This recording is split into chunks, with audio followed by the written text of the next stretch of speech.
Okay, survival of the dead. George Romero is still probably one of the best people when it comes to making a zombie movie.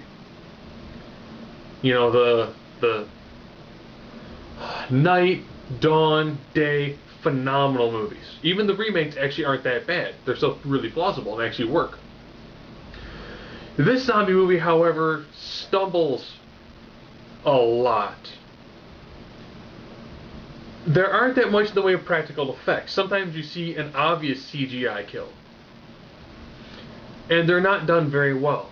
I'll be honest, I loved it more when you saw Romero and Savini because you got to see a practical effects smorgasbord. You got to see that you can do amazing things without having somebody tap in from a computer.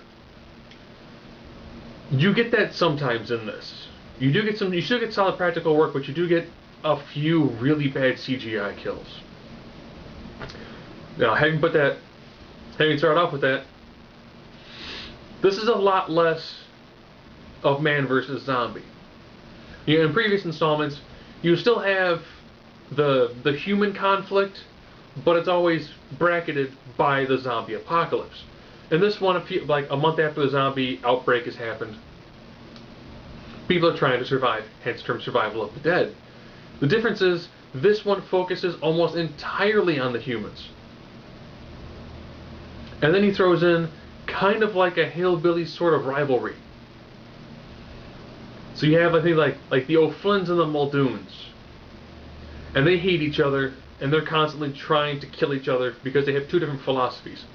I'll be honest, the idea of let's not kill the zombies, let's see if we can rehabilitate them, let's see if we can get them to eat something different beyond humans.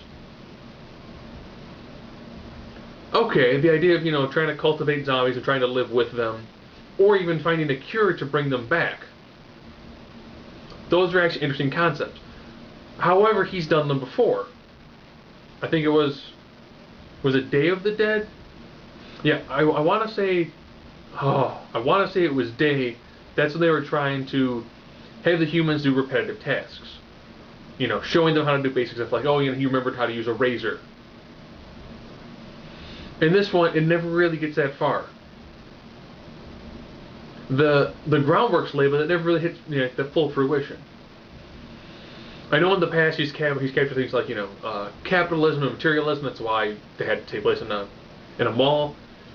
This one more kind of goes with that undying hatred people can have for each other for sometimes the most ridiculous reasons. And actually, the last minute of the movie, where the main character's talking about, there was a war over a different flag. And over time, people forgot what the flag meant, and they just fought. All the reason behind it was entirely gone, and instead it was just fighting for the sake of fighting. And it ends with the two main characters, who are currently zombies, walking to each other, stopping, pulling guns, and just clicking because there's no bullets left. All the pieces were there to make it work and make it gel fairly well. It never seemed to really hit its stride, which you won't expect from a Romero movie. That being said, it's not bad. It's definitely a watchable zombie flick, as long as you bear in mind you're not going to see a bunch of zombies. You're going to see more human struggle than you are human zombie struggle.